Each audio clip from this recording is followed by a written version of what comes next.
Hola a todos y a todas, bienvenidos a Monopoly de Inversión. Como sabéis, soy Enrique Jiménez, primer personal shopper inmobiliario reconocido por Wikipedia y CEO de Property Valle Sonríe y fundador del Club de Inversiones. Es un espacio, como sabéis, donde hablamos de inversión, estrategias, secretos del sector y invitados que nos inspiran y que nos sorprenden. Y hoy tenemos y contamos con Hugo Bertrán, es CEO de la cadena de hoteles Chicken Basic. Y para los que no te conocen, ¿te presentas en un minuto? Buenos días, gracias por invitarme a este podcast. Yo soy Hugo Bertrán, catalán, nacido en Barcelona, 52 años. Estudié aquí entre Barcelona, Irlanda y Estados Unidos y bueno, pues entré un poco en este mundo de la hostelería después de estudiar en diferentes sitios. Llegué a Barcelona con 17 años, después de haber estado en estos espacios, y decidí pues que siempre he tenido como una dualidad, ¿no? O sea, sabía que tenía que dedicarme a algo que realmente me motivara y no había sido muy buen estudiante, entonces lo que tenía claro es eso, ¿no? O sea, que tenía que dedicarme a algo que realmente me gustara. Entonces esa dualidad era entre el cine y el viaje y la hostelería, ¿no? O sea, los hoteles. Me encantaban los hoteles, me encantaba esa fantasía del cine y me zampaba todas las películas en las cuales salían viajes como desde vacaciones en Roma, como series de hotel, ¿no? La famosa serie de hotel, y me encantaba. Bueno, sabía que el mundo hotel y el cine. Entonces llegué a Barcelona y senté a mi padre y a mi madre y tenía ganada a mi madre con el tema del cine, estaban separados. Y le dije, oye, pues creo que me quiero dedicar al cine, ¿no? Entonces, incluso había hecho una paga y señal sin decirle nada a nadie, pequeña, obviamente, en los Actors Studios de Nueva York, porque me motivaba muchísimo el tema de crear historias. O sea, me gustaba la parte más de guión, ¿no? Y de dirección. Y efectivamente mi padre me dijo que no. Entonces me dijo que ni en coña, que si te querías dedicar a eso tú mismo, pero que entonces saqué la chistera. El otro dijo, oye, pues me encantan los hoteles, ¿no? Entonces me dijo, bueno, pues no tienes otra opción que dedicarte a la hostelería, ¿no? Entonces, a partir de ahí, pues buscamos una universidad que estaba muy bien, que es la de hostelería de Sant Pol, aquí en el Maresme, y empecé a estudiar ahí, ¿no? Entonces, son una carrera maravillosa porque son 3 años más un cuarto, que es dirección hotelera y hostelería. Y lo que me sorprendió un poco, porque todos los que estudiamos hostelería teníamos esa inquietud, ¿no? Es muy amplia la hostelería, ¿no? Porque está la cocina, está la sala, están los restaurantes, están los hoteles. Y entonces no sabía muy bien, ¿no? Entonces lo bueno de esta escuela es que estudias en un hotel. Y entonces, obviamente, hay tres patas, que es la sala, la cocina y la dirección hotelera. La dirección hotelera, pues estudias la parte de derecho, la parte económica y tal, agencias de viaje, y la parte de restauración y cocina era pura práctica. Entonces, para que te hagas una idea, a modo de resumen, era cocina, primer año, limpiabas cacerolas de los banquetes, ¿no? Entonces, claro, te das cuenta lo que es un banquete, las cacerolas y todas las salsas quemadas en el fondo, ¿no? O sea, tremendo, ¿no? Y entonces te van tirando y el que va segundo te tira más cacerolas y tú al final te cabreas, pero eso es bueno, ¿no? Porque al final ves un poco esa parte del protocolo que existe, ¿no? En la cocina, ¿no? Y luego, pues el segundo año estás en una partida en la cual pues ya haces piensa que es una escuela que hay unos 400 alumnos más restaurantes que viene gente de fuera, y es un hotel que también viene la gente fin de semana. Y entonces hay muchísimo que hacer en la parte de restauración. Entonces, pues tú como segundo, de repente pues te bajan, que es mi gran valor que tengo yo a los cocineros, la estructura mental que tienen. Pues tú imagínate 3 mesas con 8 personas, 24 comandas, ¿no? Entonces de repente tú estás allá en segundo, que has aprendido un poquito, y te bajan pues 24 comandas con primeros, segundos y postres, ¿no? Y hay un chef. A correr. Y hay un chef y a correr como locos, ¿no? Entonces, bueno, pues la estructura que tienes que tener, pues sale mal al principio, obviamente. Y en tercero eres el chef, ¿no? Que tienes que ver las neveras cómo están, para valorar el menú que das, y luego eres ese que canta las comandas, ¿no? O sea, mesa 4, pues hay 3 primeros, 3 segundos, y cada está poco hecha, está con verduras. O sea, entonces, esto lo mismo lo extrapolas a la sala y es la parte un poquito más social y también de estructura un poco más de la parte de vinos, bebidas, etcétera, y luego la recepción, que es la parte de dirección hotelera, ¿no? Entonces, claro, son las tres patas que, en definitiva, te enseña a decidir cuando acabas qué es lo que quieres hacer, ¿no? Entonces, a mí me gustó mucho al final y sobre todo me di cuenta de lo que quería y la restauración me encantaba. Y me tiré más hacia la restauración, ¿no? Entonces, acabé esos 3 años con las prácticas de cada año, que son divertidísimas porque te envían. La última que estuve yo fue en París, en room service de un hotel 5 estrellas. Te puedes imaginar cómo te putean, ¿no? El nuevo que llega de Barcelona. Es el último. El último y 300 habitaciones, 5 estrellas, pues eres tú el que vas a subir todos los desayunos con las bandejas, ¿no? Entonces era tremendo. Pero claro, tremendamente también embaucador y nutritivo, ¿no? Entonces, nada, pues ese fue un poco mi historia. Los inicios. Vamos a nuestra pregunta, que es la que rompe un poco el hielo y la que es un poco divertida y la que todos estos podcasts que hablan de temas económicos y demás, ¿no? Si te diera 1 millón de euros, yo te lo voy a dar, pero para que... No sé si has jugado alguna vez al Monopoly y si has jugado... Poco, pero ¿sí? algo he jugado. ¿Y qué estrategia seguías en el Monopoly? ¿Que te ibas a las casillas caras, a las baratas, te ibas a las de...? Si te soy sincero, como soy muy, muy, muy visceral, pues la verdad es que juego mucho con la suerte, ¿no? Pero efectivamente siempre tiro hacia, ¿verdad? Que hay la casilla de la electricidad. Sí, de la luz, las que son las Yo iba al punto de seguridad. A las de seguridad. Al punto de seguridad y luego iba a las zonas. Me daba mucha rabia comprar Jorge Juan. Porque al final decía, no Jorge Juan, la calle, sino, o como Paseo de Gracia, decía, es que no hay recorrido. Claro, tío, si compro Jorge Juan, ya no vale, bien, sí, me sale carísimo, me endeudo hasta las cejas, pero claro, luego el recorrido, ¿cuál es? Lo voy a vender por el mismo precio. Entonces, me iba siempre, pues, en el fondo un poco lo que también hemos hecho en nuestra compañía, que es irte a Chueca, irte a la zona del Eixample un poquito más peleaguda. Jugábamos un poco con el desarrollo. Y era, bueno, a veces ganaba, a veces no. O sea, tenía muchas propiedades, pero no valía ni la mitad que la de Paseo de Gracia. Y bueno, pero es divertido, la verdad, por el nerviosismo que te genera, ¿sabes? Es una estrategia, que cada uno seguía la suya y creo que lo que hace rico ese juego es que puedas seguir diferentes estrategias. Exacto. Vamos a la introducción de cómo surgió Chicken Basic.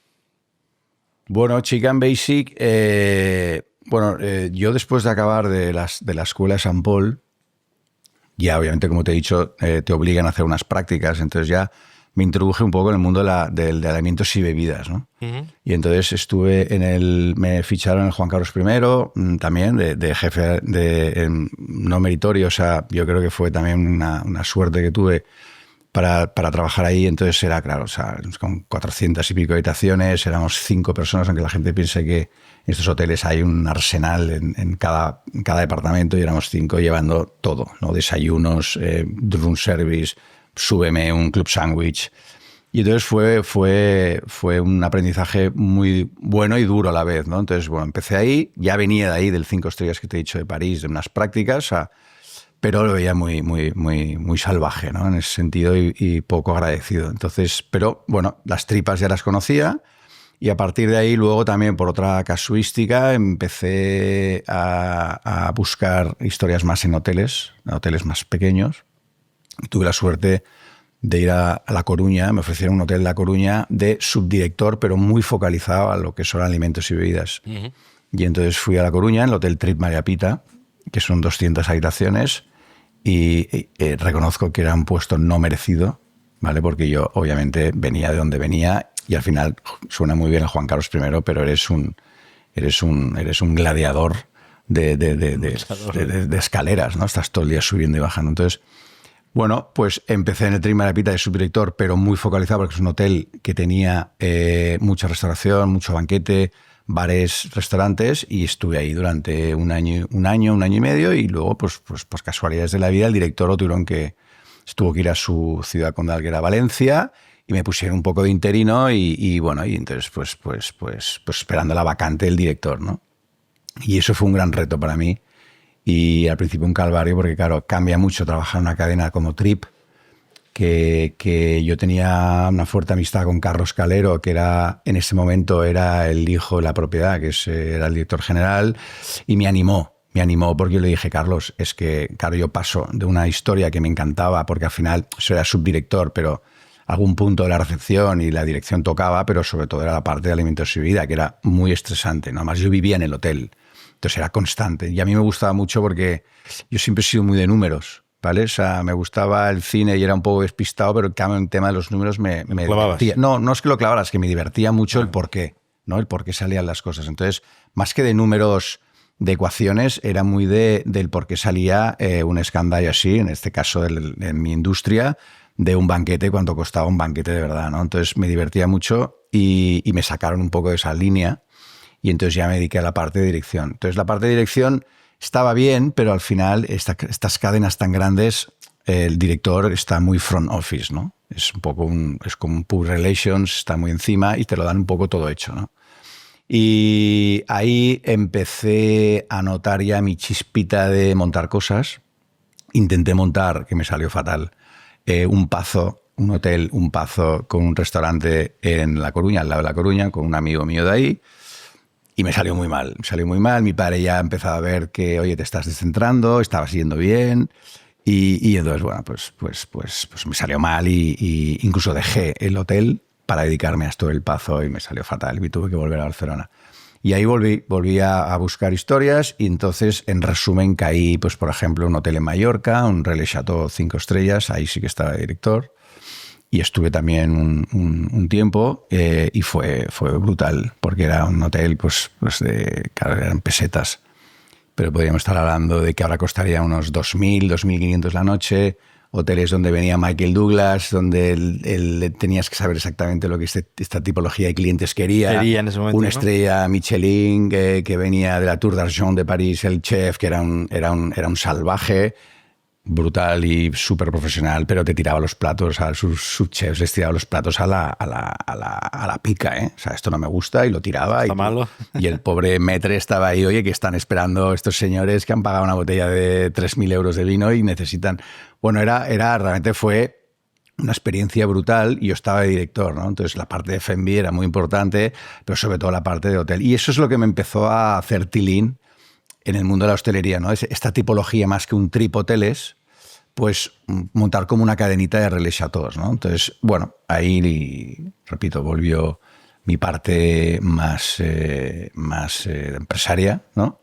Y entonces ya empecé a activar esta situación. Entonces yo quería montar una cadena hotelera, pero entonces volví a Barcelona, con un muy buen amigo mío montamos un business plan, creo que muy bien montado, y él ahora pues ha montado una gran cadena de apartamentos turísticos. A los dos estábamos muy focalizados en montar algo, o sea, íbamos muy de la mano. En este caso fue un family office que era una banca andorrana, y llegamos del 1 al 10, llegamos al 9,5, ¿no? Para el 10 era ya cuando empezamos y qué hotel nos quedábamos, ¿no? Claro. Aparte era el primer hotel que empezábamos, estábamos a punto, era el famoso Caso Palau, que mira, aún sigue ahí en Barcelona, y salió mal. Salió mal en el último minuto, en la última curva, y entonces fue deprimente, porque llevábamos medio año trabajando en el tema, ya nos veíamos con ello, y era la creación de una cadena de 5 estrellas, ¿no? Con un nombre, con tal, y empezábamos con un hotel, pero la idea era montar una cadena. Total, salió mal y yo acabé, bueno, tuvimos que empezar a buscar trabajo los dos, ¿no? Entonces yo me fui a Hospes, acabé en Hospes, y ahí un poco era lo mismo. Lo que quería montar ya pues como empleado, ¿no? Y estuve ahí también un año así y ahí es donde me di cuenta, donde realmente me gustaba lo que hacía, pero necesitaba montar lo mío, ¿no? Me gustaba mucho más ese concepto de Hospes. Y entonces ahí conocí al que fue mi socio durante muchos años en Chicken Basic y le dije, oye, tenemos que montar una historia, creo que somos plenamente capaces, yo lo he intentado y me ha salido mal.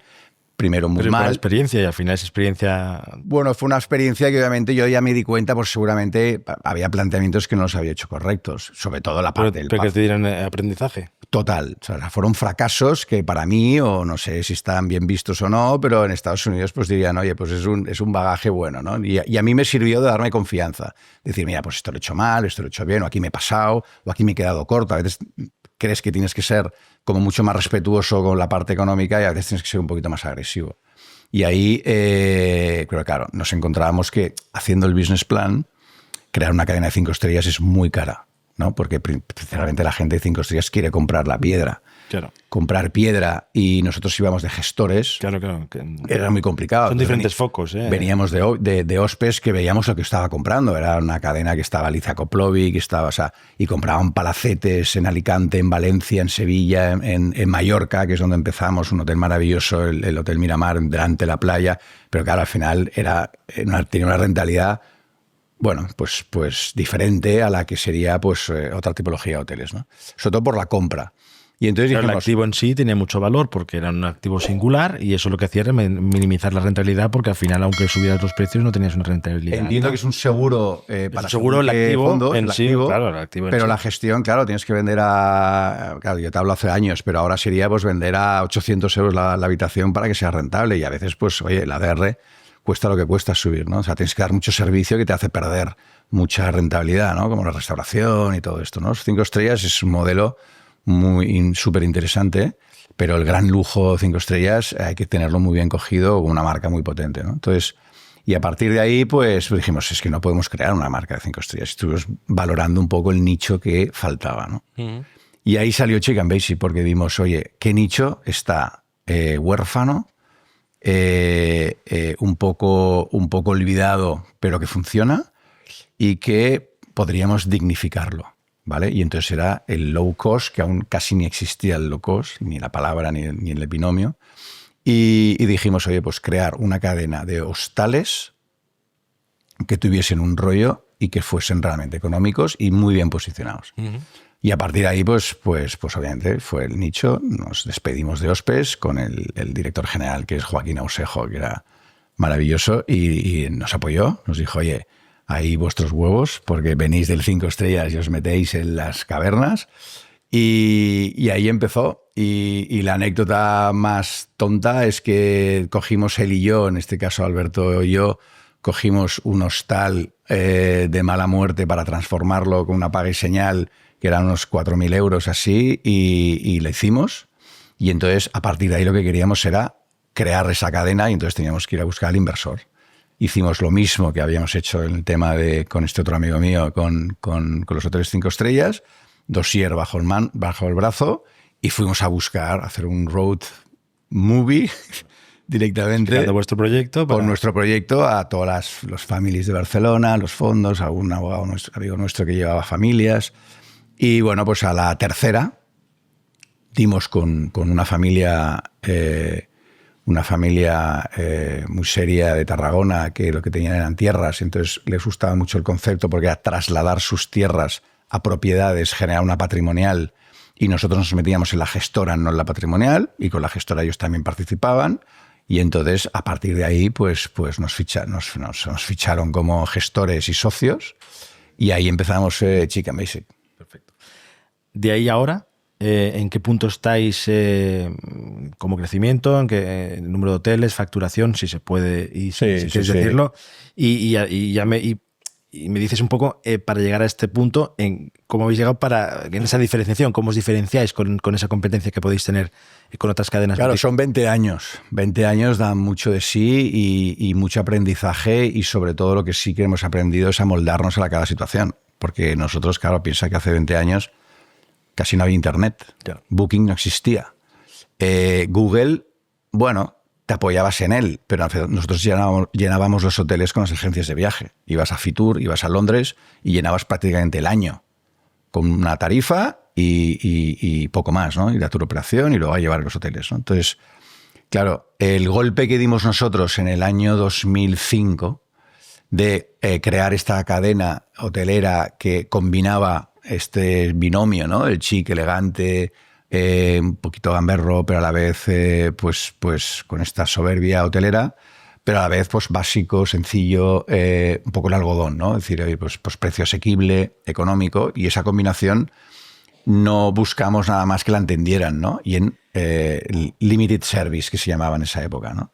Y entonces, claro, no existían hostales ni hoteles de una estrella con este concepto. Más bien lo que existía empezaba, y lo había hecho muy bien un amigo nuestro, Quique Sarasola, con Roommate, ya tenía un hotelito en Madrid, empezaba, luego otro amigo nuestro que montó una cadena que se llama Practic, empezaba con uno, y nos dimos cuenta de que, oye, al final es un edificio de 1.500 metros cuadrados, aprovechado como un cerdo, que solo da servicio de habitaciones y máximo un breakfast o un bar abajo y fuera, una persona de personal y poco más, ¿no? Entonces dimos cuenta que la rentabilidad era muy buena. Veníamos del 5 estrellas, que dabas 5 personas para hacerte un check-in y 2 que te subían las maletas, ¿no? Entonces al final tienes que vender a 500 euros la habitación. Y entonces, bueno, nos posicionamos muy bien en esa franja.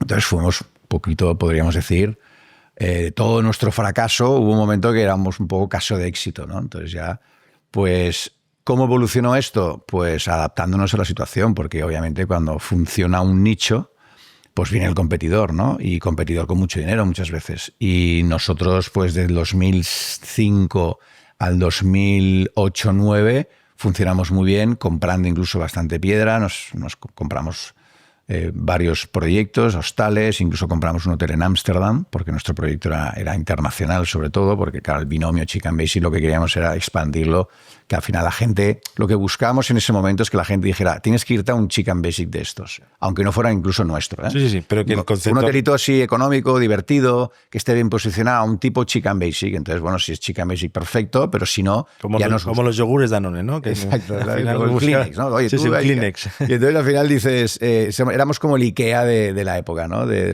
la parte hotelera.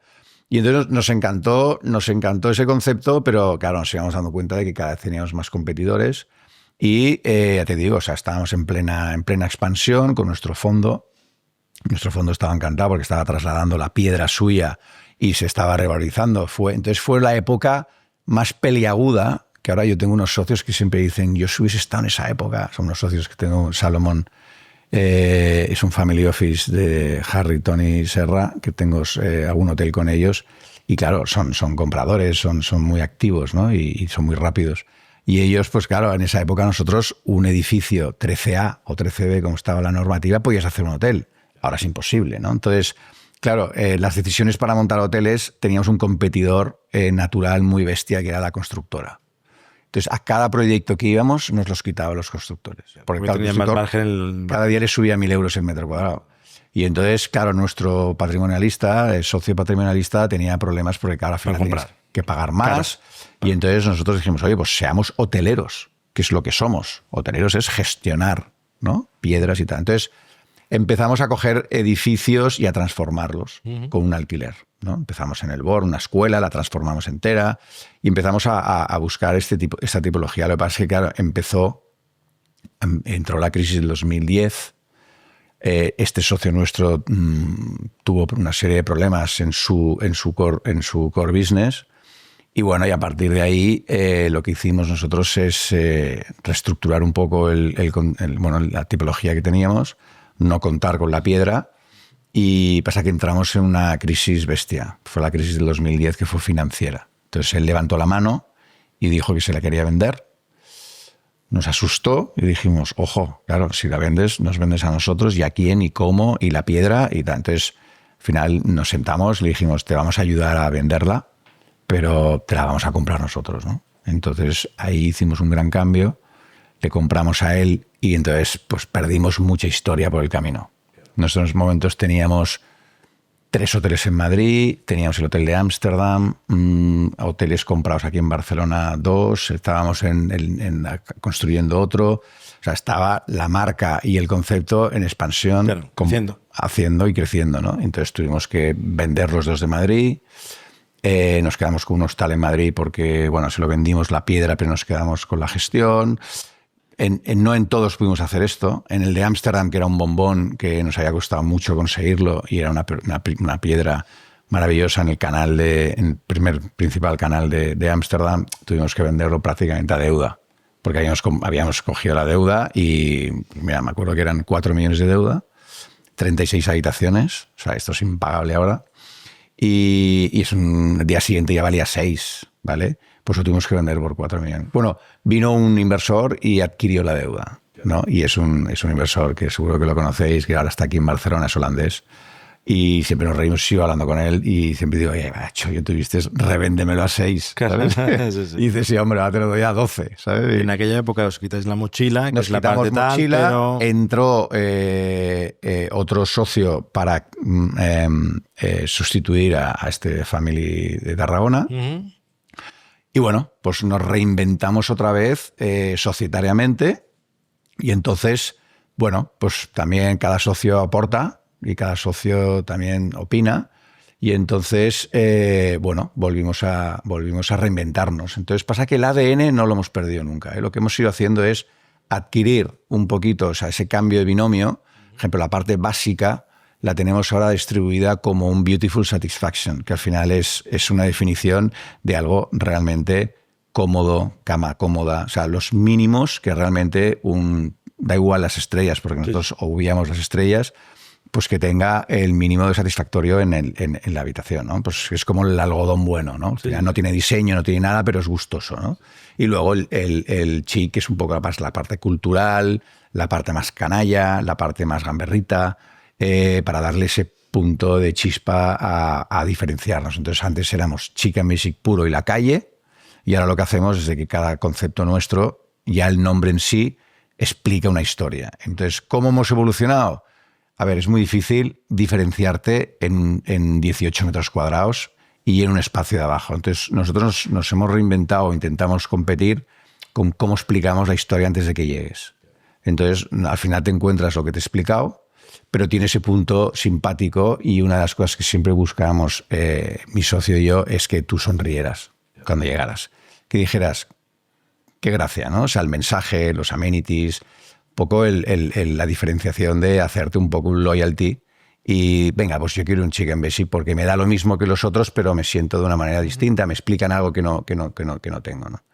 Y ha sido pues sobre la evolución. Si nos hubiésemos quedado al principio, si no hubiésemos tenido competidores, pues ahora me imagino que tendríamos una cadena de hostales de diseño en el mundo, ¿no? Pero hemos tenido que evolucionar, obviamente. Claro. Vamos al contexto actual del mercado inmobiliario y un poco desde esa experiencia que ya habéis tenido y que la evolución de todo, y estando en diferentes países y demás y tal, ¿no? ¿Cómo le podéis ver la máxima rentabilidad al negocio, a un negocio hostelero, si alguien tuviera que empezar ahora? Vosotros, y evidentemente cada uno tiene su fórmula, pero en vuestra fórmula, ¿es mejor comprar algo en piedra hecho polvo y reformarlo a vuestro tal? Algo que ya esté un poquito medio hecho para acabarle de dar vuestro punto. Barcelona, Madrid, Málaga, otras ciudades, os enfocáis en el centro, volúmenes, ¿cómo veis el mercado inmobiliario? Y en esa parte hotelera, ¿qué haríais, ¿no? ¿O cuál sería vuestro Nuestro foco? Negocio base lo tenemos clarísimo, que es desde donde hemos pasado de los 12 millones que te he dicho en el 2019 a 31 millones este año que vamos a facturar. Pero obviamente nos tenemos que ir adaptando. O sea, ¿qué significa? Que nuestro modelo es muy claro ahora, que escogemos hoteles que están ya existentes, que están pues tejados un poco y un poco decadentes, le ponemos, nosotros son hoteles de unos 40 a 70 habitaciones, 1 millón de euros de CAPEX, ¿vale? Nosotros buscamos el inversor patrimonialista que compra la piedra, le ofrecemos la piedra, o en este caso, en el caso de Madrid, pues fue un fondo de inversión muy importante que lo puso en subasta privada. Tengo esto, ¿quién me lo compró un edificio en la calle Preciados brutal y dijo, oye, pues quiero hacer un hotel. Ya existía un hotel antiguamente, iba a ser un hotel de lo que me propongáis, de entre 40 y 60 habitaciones, ¿no? Entonces nos presentamos, obviamente, en la calle Preciados 20 grupos, y pues, al final lo ganamos nosotros ofreciendo un poco lo mismo, pero el concepto que le dábamos y la seguridad pues seguramente pues era mejor y entonces ellos hacen toda la inversión, nosotros aportábamos algo de la inversión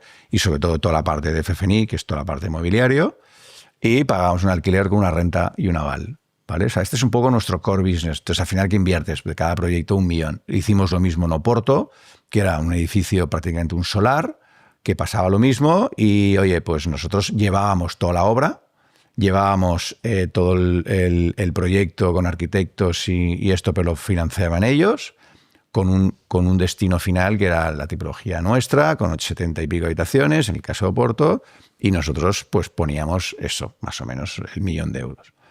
Ese concepto creo que es muy bueno, pero en muchos casos se está acabando, ¿vale? Entonces, ¿yo qué le diría a alguien que invierte en hostelería, en hoteles? Siempre de cero, obviamente, es más rentable en el caso de que tú puedes hacer un poco lo que quieres. En un edificio existente, una reforma, pues al final te tienes que topar con lo que hay, ¿vale? A nivel, sobre todo, ventanales y al número de habitaciones, y a veces pierdes mucha habitación por metro cuadrado. De la otra manera, no. Optimizas más. Lo que pasa es que es verdad que tardas mucho más. Hay problemas de normativas y licencias y claro, yo en todos estos años al final cada década hemos tenido nuestros problemas, ¿eh? O sea, al final la gente dice, no, es que ahora es imposible. Hace 15 años teníamos problemas también de sacar adelante proyectos o de número de habitaciones, ¿no? Entonces por eso nosotros íbamos del 3 al 2, porque nosotros lo que hemos intentado siempre es dignificar esa hotelería sin estrellas y tú no sabes que en un hotel nuestro es un 2. Y estás pagando precio de 4, porque las calidades son de 4, pero tengo más masa de habitación y pasillos más pequeños que al final, depende de cómo la decores, no te das cuenta que estás en un pasillo de 0,8 o de 1,2. Entonces, claro, eso cambia mucho a la hora de diseñar un proyecto. Un concepto de 16 metros cuadrados, más baño, más unas calidades también de acústica y tal, que eso sí que lo cuidamos mucho, y un pasillo pues un poquito más pequeño, al final en 2.500 metros cuadrados pues le sacas un 15% más de habitación. Y eso al final te obliga a no tener salida de emergencia, la segunda, te obliga a tener solo un ascensor en vez de 2. O sea, hay una serie de historias que el 2 se beneficia. No tienes que tener restaurante, en un 3 ya sí, un 4 ni te cuento, tienes que tener room service. Entonces, si tú consigues, lo que yo le diría es, yo soy enamorado de mi nicho porque ya lo conozco mucho y he estado en otros. Y es más, ahora nos hemos metido con una línea blanca que tenemos, marca blanca, en hoteles de más calidad, ¿no? Y de más dimensión. Bueno, pues sé las rentabilidades de todo eso. Nuestras rentabilidades, pues estás cerca del 60% del GOP y lo que tienes que hacer es negociar muy bien el alquiler. Si es en compra, pues dale la vuelta. Si alguien que compra, yo no soy capaz de darle el 6-7% de rentabilidad, que es lo que le he dado siempre, y si participa luego en un variable, perfecto, gana más. Pero claro, eso trasladado a metro cuadrado y a rentabilidad, ahora hoy en día no es tan fácil. A no ser que yo suba, en vez de 130 o 140 euros que tengo yo más o menos de precio medio en mis hoteles, ¿La habitación? A 350.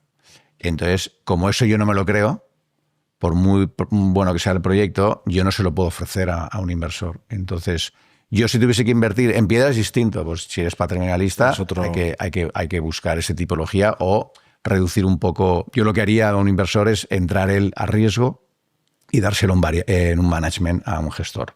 Porque tienes un riesgo, pero al final... El experto es el que después te puede dar esa rentabilidad. Sí, no, y al final gana menos el gestor, pero tú ganas más, pero tienes más riesgo. Pasa que el patrimonialista en sí, sobre todo en España, el internacional es más agresivo porque es poco lo que se llama en Estados Unidos. Sí, pero el patrimonialista ahí quiere el poquito, pero que caiga cada mes en la cuenta. Cada mes en la cuenta y ya está. ¿Sabes? O sea, tenemos ya 17 hoteles y prácticamente con cada uno es un propietario. O un fondo, un propietario y tal. Y nos llevamos con todos muy bien y al final, pues en las comidas pues acabas hablando y dicen, y al final le dices, oye, si quieres ganar más, yo me saco todo el problemón que tengo de la gestión y tal, pasa que ahora ya no, para mí ya no es problemón, es al principio, con los avales, con tal. Y te haces tu hotelero. Y bueno, pues les cuesta. Sobre todo aquí en Barcelona, el Family Office catalán. Es como tiene a mí no mucho... me historias. Yo voy un 6% y ya está. Entonces, bueno, para nosotros es cómodo. Hasta ahora ha sido muy cómodo. Y ahora nos está costando, porque claro, encontrar piedras, ahora estamos en varios concursos que nos hemos ido, porque están a unos precios... Siempre te estoy hablando de hoteles de más de 60, 70 habitaciones. Los hotelitos de 30, que tenemos alguno, 30, 35, 40, obviamente tienes un GOP más bajo, porque con la misma volumen de habitaciones tienes el mismo personal, ¿no? O más. Y entonces, es un nicho que aún es muy bueno para nosotros, menos rentable, pero nadie no es que nadie los quiera. Las grandes compañías no van a eso. Claro. No quieren 30 habitaciones. Y entonces ahí tenemos aún nuestro nicho, pero es una muy buena inversión para quien quiera invertir en piedra pequeña o incluso a nivel gestión. está muy bien porque, a ver, nosotros ahora tenemos muy optimizado todo, muy digitalizado todo, tenemos una central prácticamente que abastece a todos ellos, entonces, claro, tenemos una reducción de costes brutal. Pero claro, yo he vivido la época que estábamos mi socio y yo en un piso que tenía yo de alquilado y por la mañana era despacho y por la tarde era mi casa.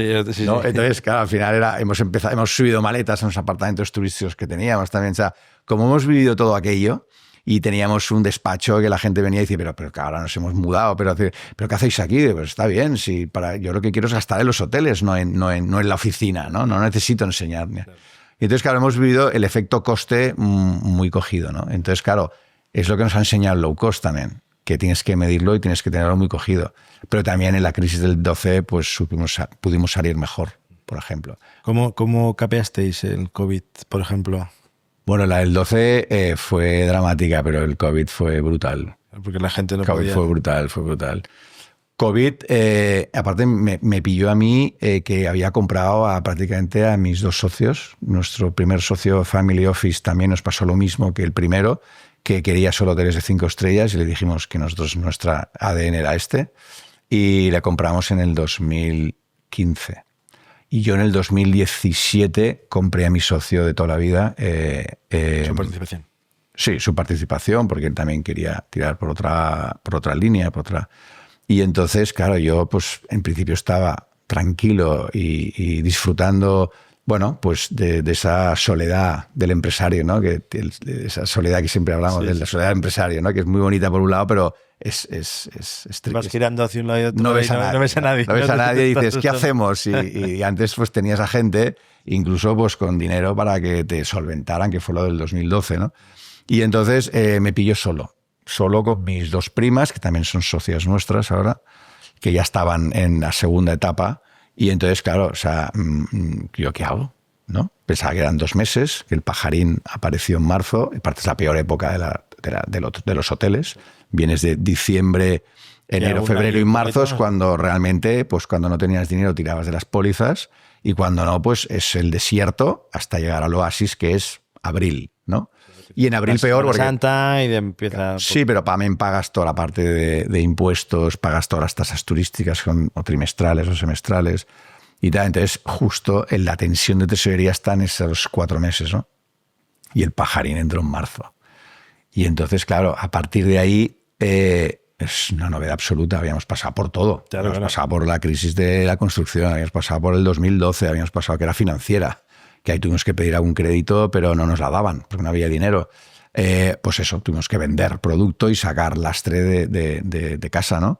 Pero ahí no sabías qué hacer, porque estabas cerrado, seguías pagando alquileres, y yo me acuerdo que... Pero bueno, era como una película. Yo que al final soy cinéfilo, pues me salvó los primeros meses el pensar que estaba en la película Contagio, ¿no? Y decir, oye, pues esto va a salir bien. Las películas acaban bien, ¿sabes? Sí. Y yo en ese punto, que soy bastante inconsciente, pero súper positivo y tenaz, me han ido bien esas cosas, a veces pensando de esa manera, ¿no? Porque digo, no te preocupes, en casa me decían que va a pasar, estás loco, porque seguíamos haciendo campañas y me metí en una campaña de la vacuna, entonces elaboramos una campaña que es que la vacuna era la actitud, ¿no? Una actitud positiva generaba pues este efecto contagio positivo, y entonces yo tenía la vacuna, ¿no? Entonces era una imagen de un chico con una pastilla, pero que era, no os preocupéis que de aquí salimos, ¿no?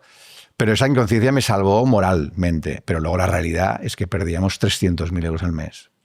Nunca había perdido dinero en un hotel. Sí, nunca. Claro. O sea, un hotel te puede ir bien, mal, súper bien. Pero perder dinero, no tal, pero palmar cada año, cada mes. Cada mes. Tú al final haces el ejercicio del año y dices, hombre, este año no me ha ido tan bien, porque al final... Y entras, salen y tal, y vale, pero cada mes veía... Pero de repente cuando yo veo que tal, y digo, bueno, pues vamos a cortar los alquileres. No se puede. Vamos a cortar la luz y tal. No, es que hay unos mínimos. No, vamos a cortar el personal. Bueno, parece que va a ser un ERE y tal, pero los EREs hay que pagar una parte o no, y bueno, ya no le hagas ERE porque entonces la compañía está muerta, ¿no?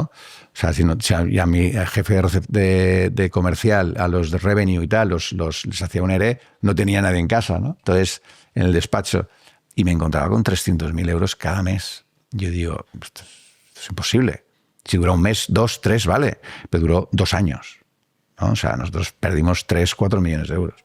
Y no los teníamos, obviamente, ¿no? Entonces, vaciamos caja pedimos ICOs y la vacuna de Chicken Basic pues nos ayudó, pero claro, fue una experiencia, una anécdota divertida ahora de contar, pero claro, nosotros, yo pensaba que Chicken Basic desaparecía después de 15 años de trabajo, ¿no? Entonces decía, yo esto luego cómo lo remonto, ¿no?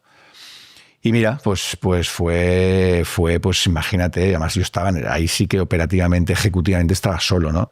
Pues negociar con todos los bancos, negociar con todas las propiedades, negociar con todos los proveedores que venían de diciembre, negociar, estábamos en marcha con 2 hoteles, el de Madrid, que obviamente se frenó por suerte en construcción, y el de Oporto, que era una bestia, que era un solar de 70 habitaciones con restaurantes y tal y cual, paga eso, define eso con el propietario portugués, viaja en coche desde Barcelona porque no podíamos coger aviones.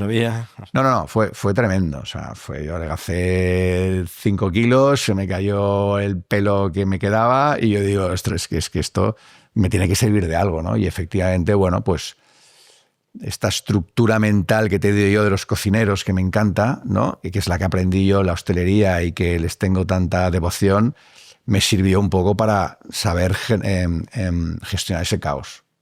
Lo gestioné. Y que mejora después, ¿no? Bueno, entonces, la salida a la gente, yo creo que viaja más, ¿no? Por suerte el 23, el 22, nosotros, para que te hagas una idea, cerramos el marzo del 20 y abrimos el febrero del 22. O sea, fueron 2 años y medio, hicimos coworkings, hicimos 1000 historias en los hoteles que luego al final no nos dejaban, bueno, tremendo. Y entonces pensando, bueno, yo abro, pero a ver qué cantidad de gente viene, porque abrir a medio gas perdías aún más dinero, porque tienes que coger a la gente y tal y cual, al menos tenías los seres. Y tuvimos suerte de que, bueno, lo que dices tú, ¿no? A partir del 22 hubo un efecto espuma, que todos pensábamos que iba a morir en el 23. El 23 fue realmente el año bueno porque fueron los 12 meses, el 22 fueron solo pues, los de marzo, abril hasta final de año. Y teníamos que pagar todos los ICOs. Entonces decíamos que si esto no funciona, pues tenemos que volver a cerrar, ¿no? Bueno, cerrar ya un poco la compañía, no cerrar los hoteles. Sí, el hotel. Y al final pues nos acompañó, ayuda, y ahora estamos en el 24 al revés. Hemos salido reforzados en marca, en concepto, y este de 2025 abrimos 4 hoteles nuevos. O sea que nos ha servido por un lado y hemos aprendido muchísimo por otro. Esa frase de no hay mal que por bien no venga, ¿no? Vamos a centrarnos ahora un poquito en regulaciones y estrategias, porque el mercado está como está, que si los apartamentos turísticos, que si la hostelería, que si las estrellas, que si las ciudades, que si Barcelona no quiere turistas, o sea, cosas que son rocambolescas, pero que están en el día a día. Todo eso, ¿cómo lo gestionáis? ¿Cómo veis todo de las restricciones ahora ahora vamos a meternos con los turistas, ahora que no vengan, a tal? ¿Cómo lo vivís eso?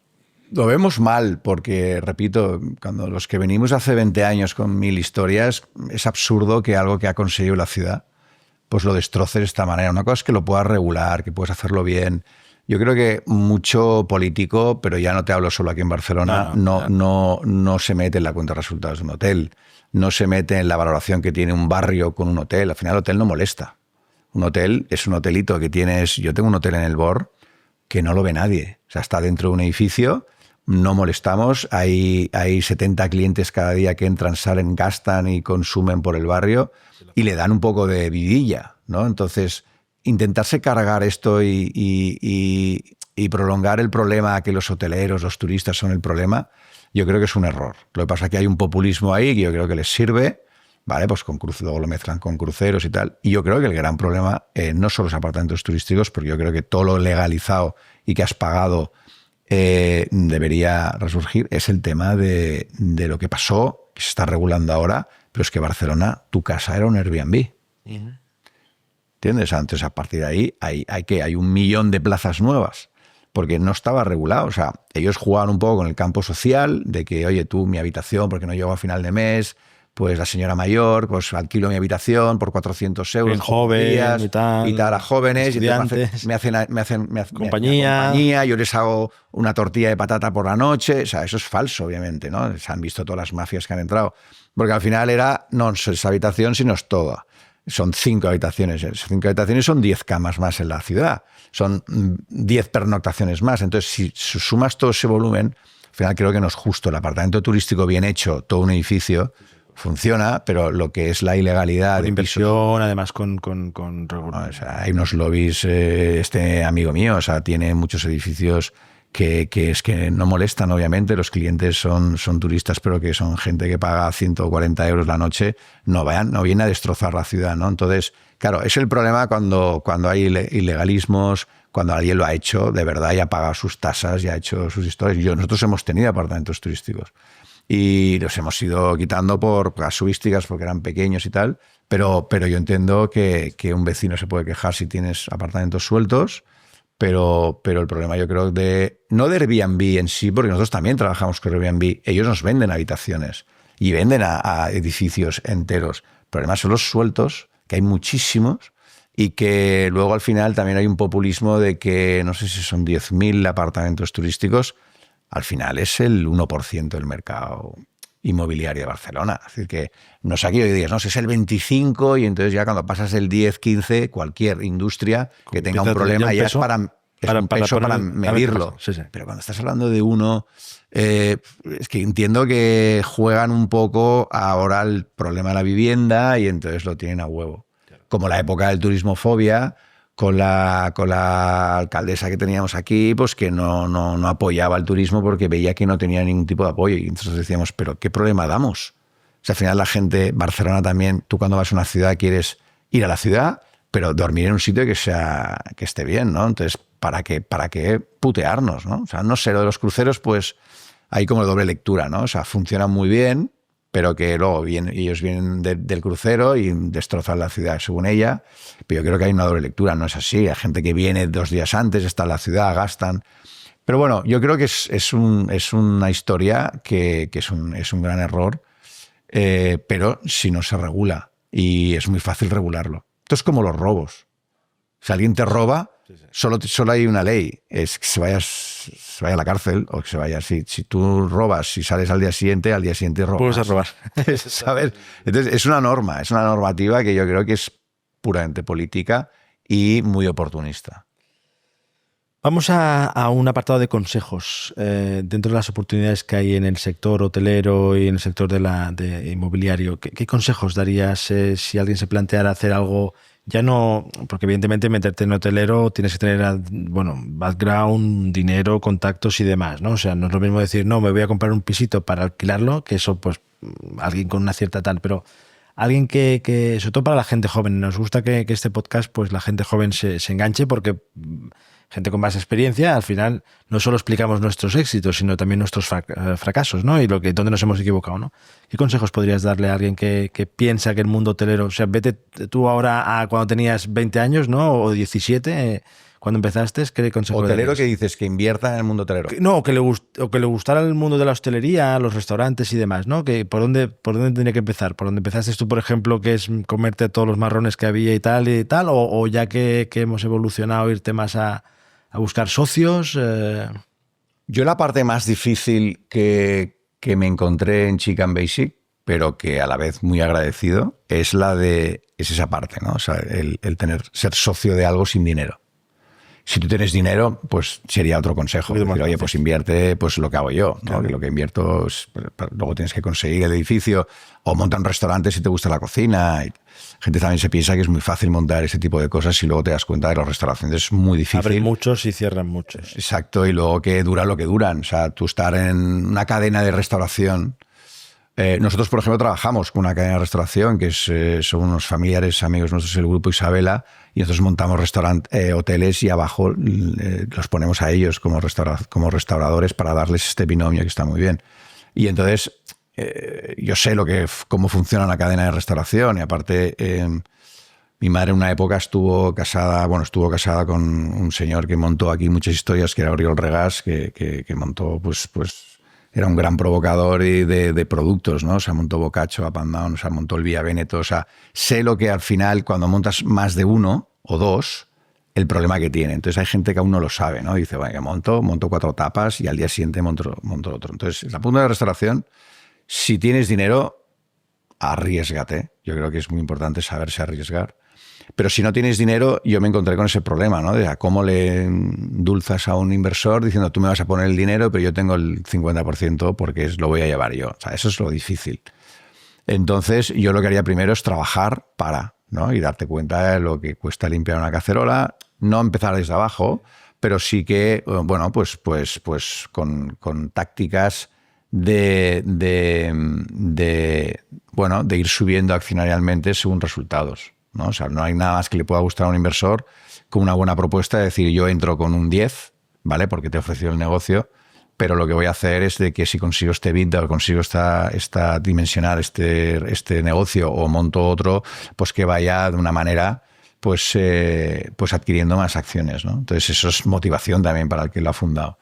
Pero esa parte es difícil, entonces lo que tienes que hacer es respetar mucho el dinero, presentar un muy buen proyecto y sobre todo yo creo que la fórmula mágica de hacer ganar dinero a un inversor y tú adquirir acciones, si hay un buen proyecto, yo es lo que haría ahora, si no tengo dinero, ¿vale? Que es un poco lo que hicimos nosotros al principio y como teníamos tanta pasión en el cuerpo, no nos fijábamos realmente, que fue un error, ¿eh? Porque luego cuando hicimos el canje en el 2012 nos costó mucho decir, oye, lo que habíamos hablado verbalmente, ahora cómo lo trasladamos, ¿no? Es que yo quiero vender y yo ya tengo este porcentaje que tenía la mayoría él.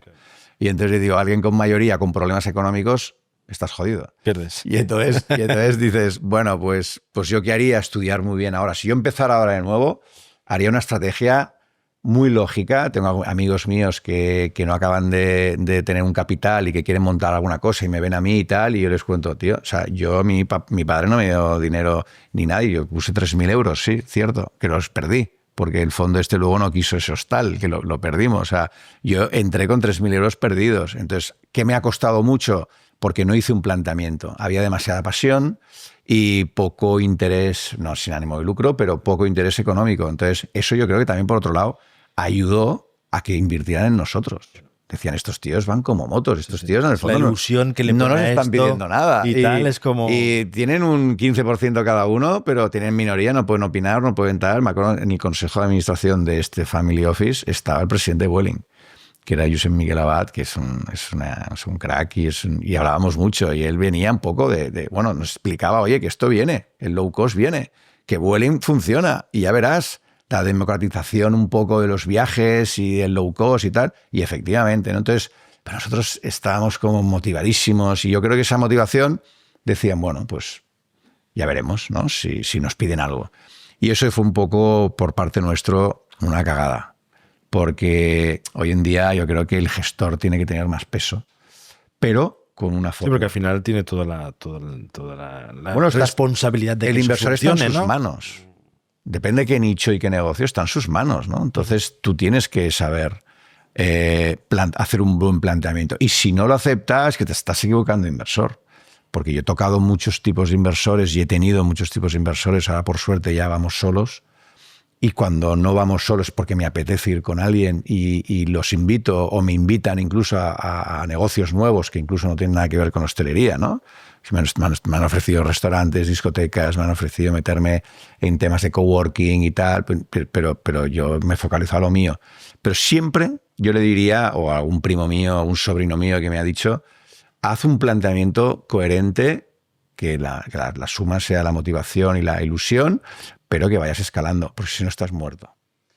Se desmotivan. No, está claro. Al hilo de lo que me dices ahora de que te habían ofrecido discotecas y demás, ¿no? ¿Alguna experiencia personal de inversiones que no sea la hotelera? Porque al final cuando estamos en el foco metido, los que tenemos negocios de ese tipo, cuando nos ofrecen otras cosas, es como en plan, no, es que yo toda mi pasta la meto aquí, ¿no? ¿Has tenido experiencias en criptomonedas, en algo más que sea inversión fuera de... y si has tenido buena o mala experiencia? La verdad es que si no me motiva, tendría que tener tantísimo dinero como para que te sobrara. Oye, me sobra este dinero y lo que llaman drogadura, ¿no? Hay inversores que me hacen mucha gracia que dicen, mira, yo invierto en pisos, en edificios, en fondos, y luego tengo un 10% de drogadura. Y yo digo, ¿qué es drogadura? Y dice, cualquier cosa que me ofrece un amigo, crear una página web con no sé qué, de venta online, y bueno, si lo pierdo, ¿no? Entonces, en ese sentido, yo pienso lo mismo. No es nuestro caso, todo lo reinvertimos en Chicken Basic prácticamente. Efectivamente, he hecho algún tema inmobiliario, pero no controlado por mí. Con mi familia tenemos una historia que tenemos La Sirena, por ejemplo, un local tenemos La Sirena. Pues bueno, La Sirena al final, qué miedo me da a mí, que es mañana se va La Sirena y estoy muerto. Porque ese local, bueno, sí, puede venir la escuela de idiomas o puede venir, no sé... Un despacho de abogados. Sí, pero al final, baja, coño, Sirena, pues teóricamente vende. Entonces, estar dependiendo tanto de, a no ser que tengas un paseo gracia, pero las rentabilidades también son muy bajas, que te venga y te diga, no, pues que en mi local viene Moncler y entonces me paga no sé cuánto, y ya, pero te ha costado un dineral ese local, ¿no? Entonces, yo todo lo que no pueda controlar y sin excedencias y sobrante económico, no he invertido, salvo casuísticas de algún piso, alguna historia, esto que te he dicho de un local familiar, que bueno, pues tiene La Sirena, pero que somos muchos en la familia y ya venía, ¿no? Fuera de la hostelería o turismo, no. Luego, a nivel lo que dices tú, discoteca que bueno, discoteca, yo a este amigo mío le decía, es que será nuestra perdición si abrimos una discoteca, ¿no? Al final, en mi familia, mi madre tenían discotecas, ¿no? O sea, la familia de Oriol Regàs principalmente era el ocio y la discoteca, y es muy esclavo. Y aparte, generas poco valor. Yo todo lo que no pueda generar valor, una discoteca al final va muy bien y generas un cash flow brutal si te va bien, pero pierde la moda, se va abre otra mejor al lado y la gente se pira. O sea, la gente es muy poco fiel a según qué historias. Entonces, todos esos negocios que no me dan seguridad de la gestión, yo en principio ni me meteré ni me he metido. ¿Sabes? Salvo algún amigo mío, entonces hago una participación del 10% y lo doy por perdido. Te digo, oye, funciona, si no te funciona, ya sé que te vas a dedicar, te vas a ver mal si se pierde, pero yo pierdo un 10. ¿Sabes? No pierdo un dinero. Vamos a ir terminando. Vamos a poner un poco el foco en el año 2030, por ejemplo, ¿no? ¿Dónde os veis? ¿Vuestra estrategia? ¿Qué querríais seguir? ¿Qué le pediríais la carta a los Reyes Magos? No, oye, si estuviéramos en 2030 me gustaría estar en este punto. Bueno, 2030 yo me veo, depende un poco cómo vaya el mercado, me veo claramente con nuestra idea, es 2 hoteles por año. Pues 2030 estaríamos hablando de casi unos 10 hoteles más, 10, 15 hoteles más. Sí que es verdad que nos han venido algún fondo ahora de inversión, pues somos... Bueno, como estamos muy bien localizados, todos nuestros hoteles están súper bien localizados, ¿no? Tanto en Madrid, Oporto, Lisboa, ahora abrimos en Lisboa, abrimos en Budapest. Como hemos abierto un poco el melón de que ya habíamos tenido en Ámsterdam, de la parte de fuera de España. Bueno, pues cómodos fuera también. Estamos cómodos fuera y claro, en Budapest, luego pues en Praga, en Viena, o sea, podemos ir abriendo. O sea, a nivel internacional no nos da ningún miedo, ya lo hemos hecho muchas veces, incluso cuando estábamos mucho peor. En Oporto abrimos 2 hoteles más, en Lisboa abrimos ahora 1 en febrero. Quiero decir que si abrimos 2, 3 hoteles más en estas ciudades, incluso alguno en Barcelona, ahora en Barcelona vamos a abrir otro, pues si yo me planto con 25 hoteles, pues ya tienes una cadena de SEO, ¿no? Para según quién, ¿no? Entonces pasa que mi intención no es sido nunca vender, ¿eh? Me encanta lo que hago y habrá que ver un poco las más generaciones que quieren hacer. Mis hijos son pequeños, pero veo que mi hijo es muy traveler, le encanta lo que el viaje y tal. A lo mejor acaba en Bali montándose un hotel o no, o haciendo surf, ¿sabes? Sí. Y hoy en día las generaciones ya no sabes, quieren más comodidad y experiencias que lo que hacíamos nosotros, que es con 38 de fiebre trabajar, ¿sabes? Es otra generación, ¿no? En ese sentido, la que viene. Y entonces, pues me veo un poco en ello. Entonces, luego, claro, hay que valorar un poco el cómo va a estar el mundo hotelero en esa época. Y yo me gustaría que nuestro ADN persistiera. Hemos montado en nuestra compañía un brand book con 5 marcas distintas ahora.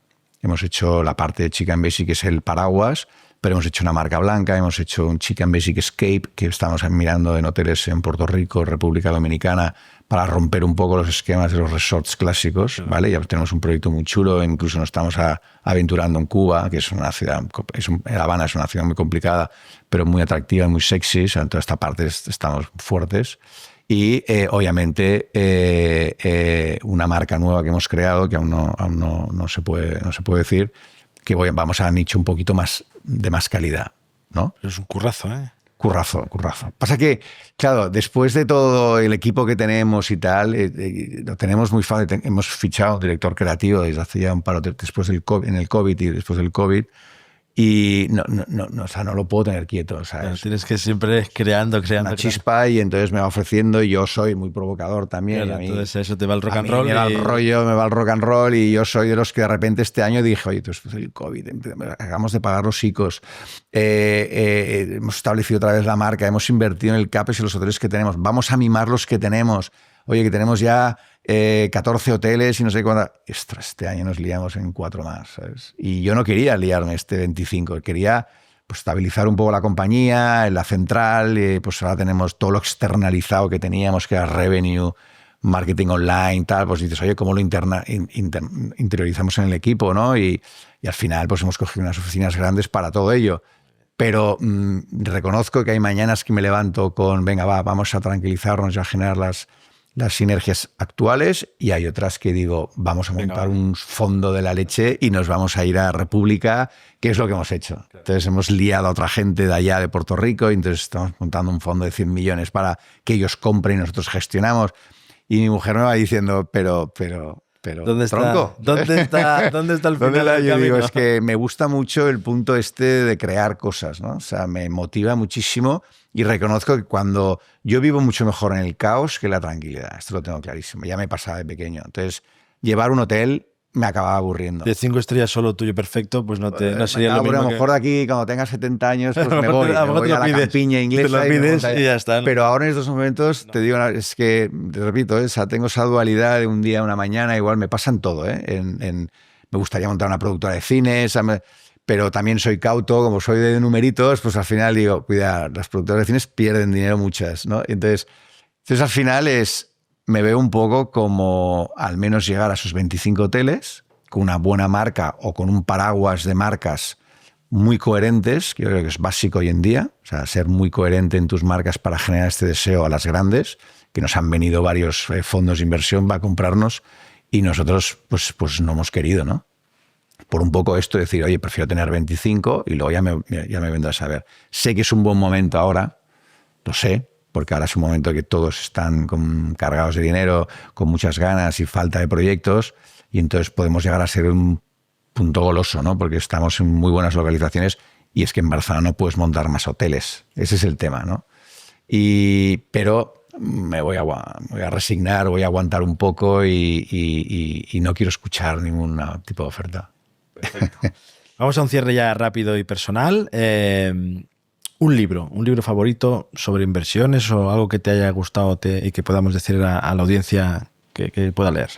Mira, yo la verdad es que libros de economía, pues Trias de Best, todos los que quieras de Trias de Best, pero más que de economía pura, de los 7 hábitos, por ejemplo, esto sí que lo he leído, me motivan, pero acabas leyendo más de lo mismo. Busco libros como más de ámbito de motivación, ¿no? Del éxito de la actitud, de Greg, o todos los de Bernardo, de la parte de motivación, pues el arte nutritivo, o sea, todas estas que al final las lees y te apetece pensar en la economía, pero te aportan una historia, y yo creo que es más importante que la parte tecnócrata de estos libros de economía. Sí, ¿no? sí, sí. O sea, toda la parte o Pablo Coelho, ¿no? En el sentido de que te motiva en algo que luego lo focas Después en el lo mundo, enfocas en la mundo, inversión o en el mundo económico. Me ayuda más que...